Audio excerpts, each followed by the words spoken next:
In this video, let's cover how to stretch and develop your self-image, your self-concept, to invite new experiences, because your self-image can limit your experiences if you don't stretch it.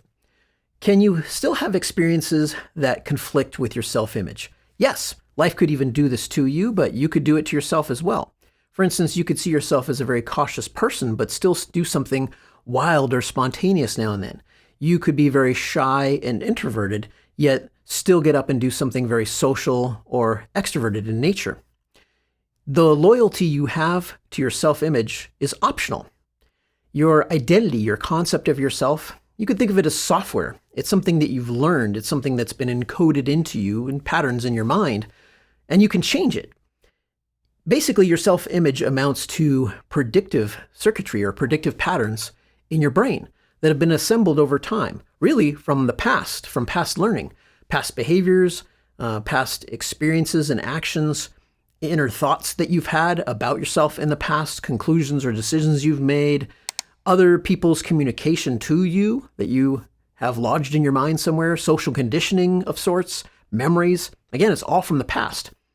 And your self-image is always in flux. It's always adapting to input. For instance, if you suddenly inherited $1 million or more, you might have to upgrade your self-image to realize, oh, I'm a millionaire now. Like other people might start noting that to you. They might start saying, hey, you know you're a millionaire, and that might sink into your self-image, and it could update its definition. And so the self-image can modify itself over time in response to events.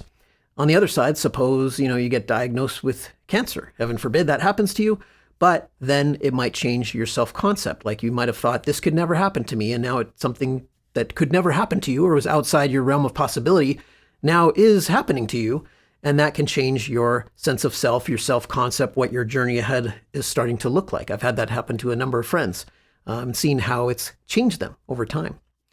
Now, this is not a perfect process, how your self-image updates. It's flawed, it's often inaccurate, and yet you still have to deal with it. So because you still have to deal with it, you might as well gain some control over it. Can you? Of course you can. Now let's cover several keys to getting more control over your self-image. The first key is acceptance. Accept that you are indeed influenced by your self-image. It does affect your decisions about your life. The second key is to remind yourself that you are not your self-image. You're not your self-concept. It's just a collection of ideas. The third key is to remind yourself that you can indeed change your self-image. It has been changed over time by others. It's been changed by decisions you've made. So you can wield some conscious control over it. You don't have to wield perfect control, but you definitely can exert an influence over the direction it goes. The fourth key is to decide to weave more empowering qualities into your self-image. And there will be a fifth key too, but let's go over this fourth key in a little more detail first. What qualities do you want to have as part of your self-image? Have you defined them? Have you identified them? Have you decided this is the kind of person I want to be? Well, one of the most important ones to weave in is flexibility, because if you don't weave in flexibility, it makes it a lot harder to change your self-image if you see yourself as inflexible. So start with qualities like flexibility and growth and intelligence.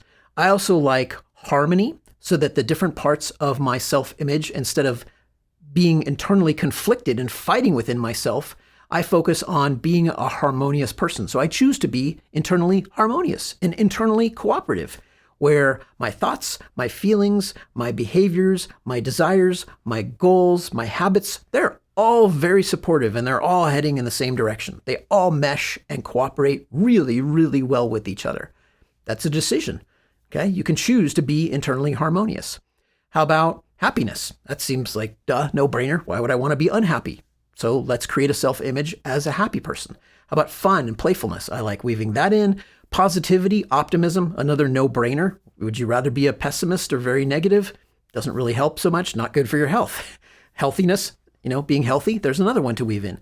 How about resilience, being able to bounce back from setbacks? Persistence, being determined, being decisive. How about friendliness, creativity, abundance, aligning with abundance rather than scarcity, rather than lack?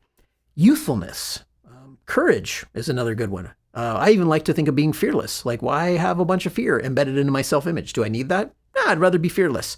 I still can be cautious and I still can be intelligent in how I make choices, but I don't need fear to be intelligent. So I can have the intelligence and the wisdom without the fear.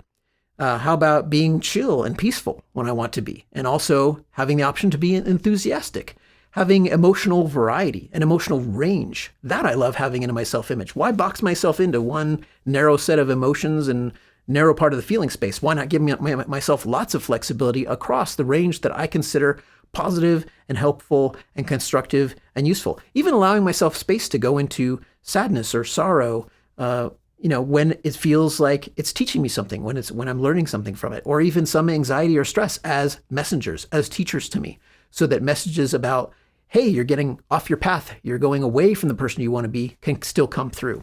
Not being in a space of denial, being positive, but not blindly positive, not toxic positivity. Okay. Persistence, a good one.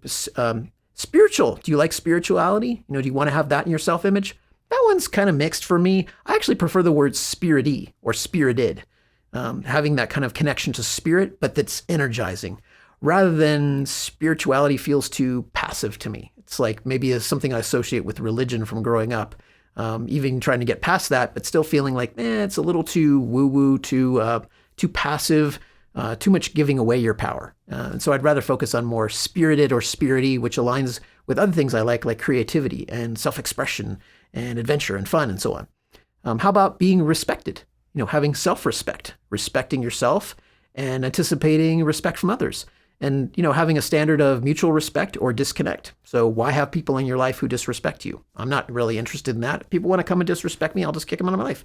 Next, because there's plenty of space and plenty of room for people who respect you and you respect them.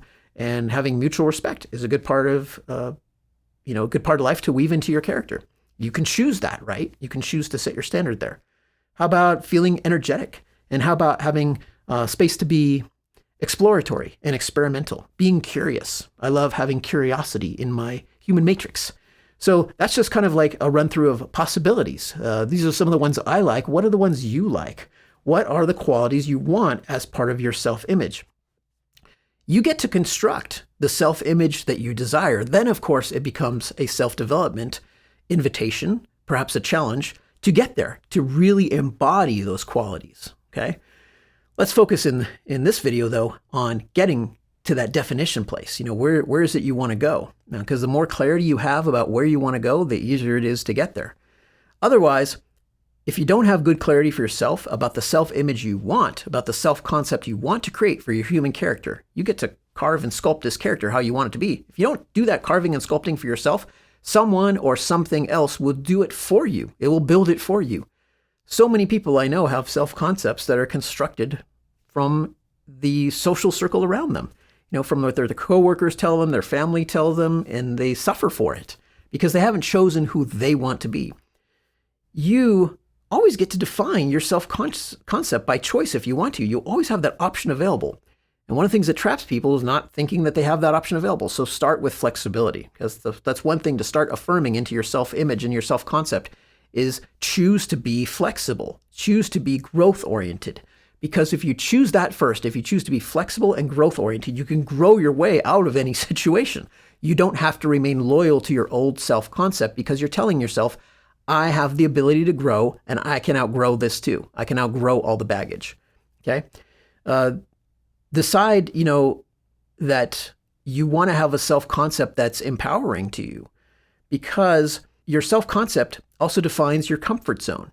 It defines what you're able to experience and be comfortable with it and allow it and accept it into your life versus what you will tend to reject or push away. Your self-concept, your self-image defines, what you will say, this is me too. Like, this is me, this is something I do, this is who I am, this aligns with my possibility space, versus when you're compelled to say, this isn't really me. And you have that fish out of water feeling, and you have the icky feeling like, no, this is not something I want to be into. Let's progress to our fifth key now. And this is our last big one, which is to release or eject the undesirable qualities from your self-image. So it's not enough to just invite the positive qualities. You've got to identify the negative qualities you no longer want and say a direct no to them. For instance, If you find yourself to be a nervous or anxious person and you have a lot of that in your self-concept and you say, well, I have this, I have anxiety, I have a lot of stress and so on, and I'm very anxious. Do you want that? Is that you? Do you want to keep that? You don't have to. You can say, no, I'm going to let that go. I used to be very stressed out a lot and worrying a lot. And I just said, I don't want to be that kind of person anymore. So I chose to be self-calming, or I chose to have more fun or excitement, or even to just acknowledge I'm sensitive. And I like being sensitive to the emotions around me and to other people's emotions.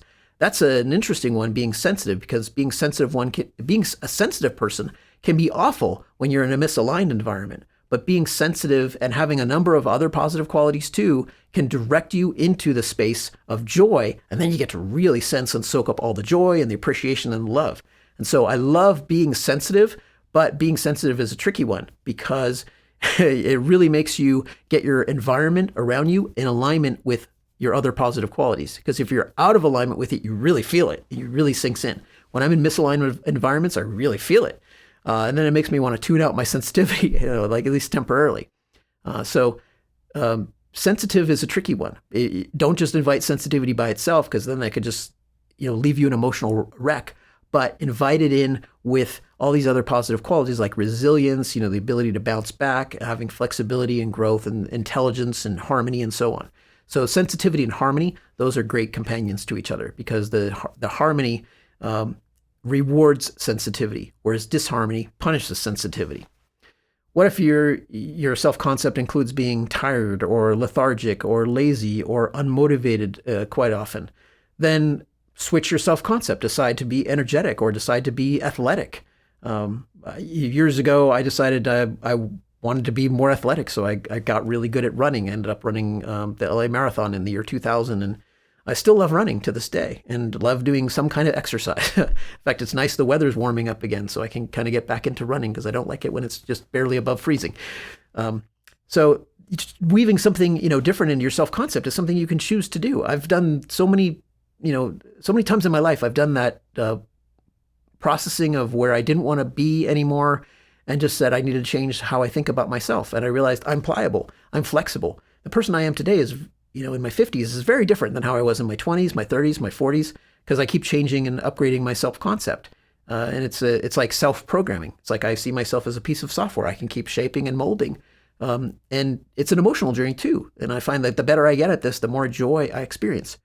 How about if you are confused or uncertain? I've seen a lot of people have that woven into their self-concept so much. They stay in a state of confusion so much that it becomes part of their self-image, part of their identity to be indecisive, to be uncertain.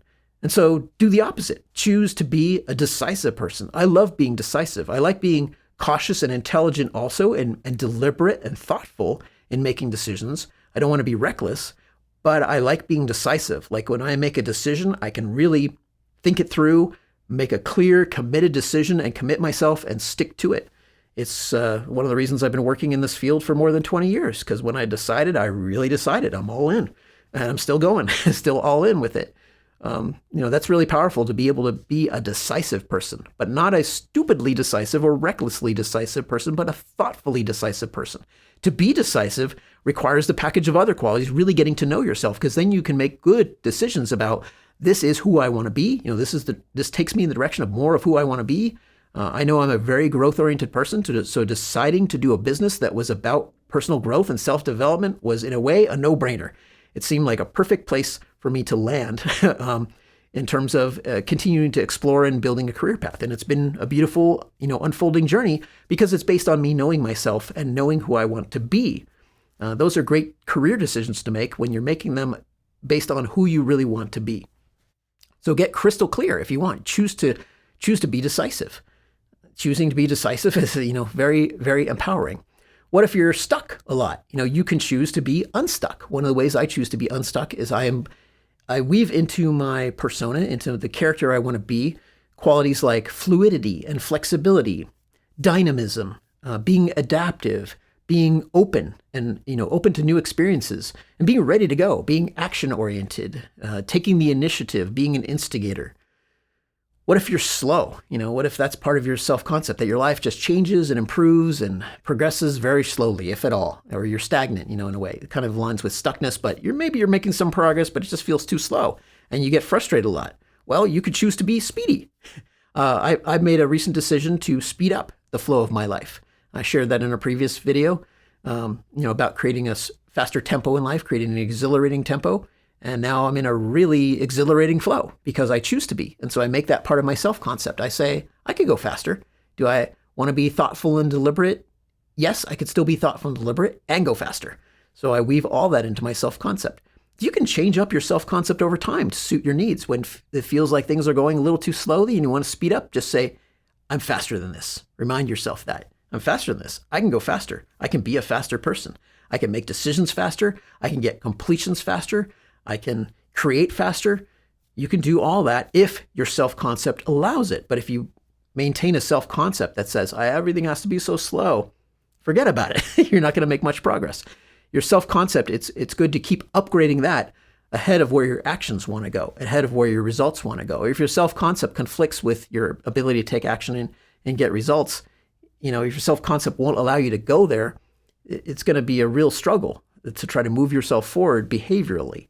But if your self-concept starts exceeding your actions and your behaviors, it can pull them up into that space. When you start seeing yourself as, reminding yourself, I'm faster than this, I can go faster, then it starts speeding up the pacing of your decisions, your actions, your behaviors, and so on. Let me ask you this. When I shared any of these potential negative qualities that you might want to replace or change, did any part of you try to defend them? Defend why you have those? Well, Steve, you don't understand me. I've been diagnosed with these qualities. Oh, really? Okay. Well, then that points to a need to release defensiveness. Why would you want to defend your bad qualities? Why would you want to defend the part of you that disempowers you? Don't defend it. Let it try to defend itself if you think it can, but realize that people make mistakes in diagnosis. Realize that even a diagnosis doesn't have to be a permanent state. People who do these diagnoses, they make mistakes all the time. And so you can allow more of that flexibility, that opportunity to grow. So many times people have been diagnosed with things that turned out to be wrong or just simply temporary. So if you allow room for growth there and you can release defensiveness about it, that helps too. Another quality you may want to invite in is adaptability, is actually turning what may have been a weakness into a strength. So sensitivity was one example I mentioned, where in certain environments it's a weakness, but it can also be a great strength in that it helps you align your life with harmony. You get your life more harmonious, and sensitivity becomes an asset. So there may be contexts where certain qualities seem negative, but shift the context and build enough scaffolding of other qualities around them in your self-concept, and it may, at the very least, neuter it, where it's no longer a problem for you because it's not being triggered or activated anymore, or it actually becomes more of a strength, like sensitivity. Okay, so allow more room for flexibility there. Don't get defensiveness and guardedness so deeply embedded into your self-concept, because that too is a trap. Okay, so your self-image is a tapestry. You pull on one thread and it exposes other threads that may need some resewing or some work. How about rebelliousness? That's another one where it can serve us well at certain times when we're in a very misaligned environment. But if you continue to rebel, it can pull you away from having a life that's harmonious and cooperative. It just keeps pushing things away that might actually be of benefit to you. So instead of rebelliousness, I would recommend going for something like independence and freedom. In politics, you can weave something in your identity, like what political party you belong to. Like in the USA, are you a Democrat or Republican? Are you liberal? Are you conservative? Personally, I prefer none of those. I don't want to embed any of those things in my self-concept because I don't identify with any of them. I find them all limiting. And so I would rather be none of the above politically. I'll still vote, but I want to be independent and make my own intelligent choices. So my political identity is intelligence. It's it's sensibility. It's reasonableness and so on. I don't have to belong to a political party and embed that in my identity because it just doesn't feel like it wants to go into my character. It's just going to limit my growth, limit my sense of possibility. Thoughtful limits, though, embedded into your character can serve as good constraints. They can really make your character more interesting to live. And those are ones where, you don't have to have like infinite flexibility in all directions. You want to choose the areas where flexibility really serves you, and then also choose the areas where more decisiveness and even perhaps rigidity might serve you well. It really helps to sculpt the character you want to be. For instance, I've chosen to commit to being vegan for my life. Having been one for over 28 years, I'm sticking with it. It's most of my life I've been vegan now, and I don't want to go back on that. There's no reason to. It's right for me. And so I choose to embed that more into my character. Like, I'm a vegan character. That's who I want to be. And there's no temptation to do otherwise. So that one feels really good to me. You could say it's more limiting, but I find the constraint of it very, very empowering. It's really good for me all around. It's been perhaps one of the best parts of my human journey is finding myself getting onto that path of veganism and, eating all plant-based and so on. And not just the diet, but the whole lifestyle around it and so on. Another thoughtful constraint is being jobless. Just deciding after I got fired from the one and only job I had back in 1992, working at a video game store, just sort of settled on a path of never really getting a job again, never having a boss or a job since then in about 33 years. And that just really suits me. And so I kind of like the constraint on my character of, I've never worked for a big corporation or anything like that, just a small business. Never had that kind of experience, working at a desk job, a cubicle kind of thing. And I just think, do I need that? Nah, I don't really want that as part of my character. Maybe it'd be interesting to experiment and explore doing that at some point. I'm not sure. I'd probably get fired pretty quickly, just given the other aspects of my personality. I'm not sure who could even handle me like that as an employee. I'd probably be way too independent-minded and ornery and so on. So I wouldn't necessarily have the qualities to fit well in that kind of environment. Consequently, the jobless, path really suits me. It's fun, it's free, it's empowering. I get to choose what I do each day, choose creative projects, choose my own commitments, and it's a beautiful part of my journey. So these thoughtful constraints, they can really define your character in interesting ways. They make your life more interesting to run. Don't feel like you have to, always be creating limitless possibilities and, infinite flexibility, because sometimes constraints are really beautiful to experience, okay? They can actually round out the edges of your character and give you a really interesting path. They help define the journey for you and help you make more decisive decisions in other areas of life too. Otherwise, you can become just a bit too vague and soupy and, in the character you build, and you may not find it that interesting to play that type of character, okay? It's a values question of what you want to experience. You don't have to have as much flexibility as I do if you prefer to have a more constrained character, and maybe you like having an even more flexible character. That's totally your choice. The question it comes down to here is, do you love playing your character? I can honestly say that. I love playing my character. When I was in my 20s, I didn't quite love playing my character.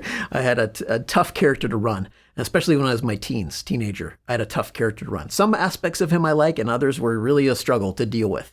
But over time, I've really worked on choosing the qualities I want to embed into my self-image and rejecting the qualities and releasing the qualities I no longer want as part of my self-image that might have been implanted by others.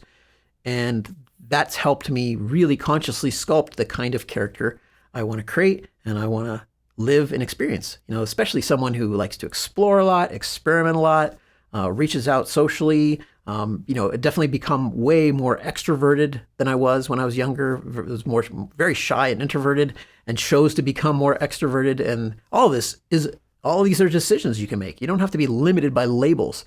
Forget about those psychological tests, like the Myers-Briggs crap that tells you who you're supposed to be. It's all bullshit, because it may be a temporary snapshot of what you're like right now, but realize you can change. You can mold yourself and shape yourself. And you have, especially if you invite flexibility into your character, you have a lot of freedom to take your character, take your life, take your self-concept, your self-image in a direction of your choosing. You can reinvent yourself whenever you want, as often as you want.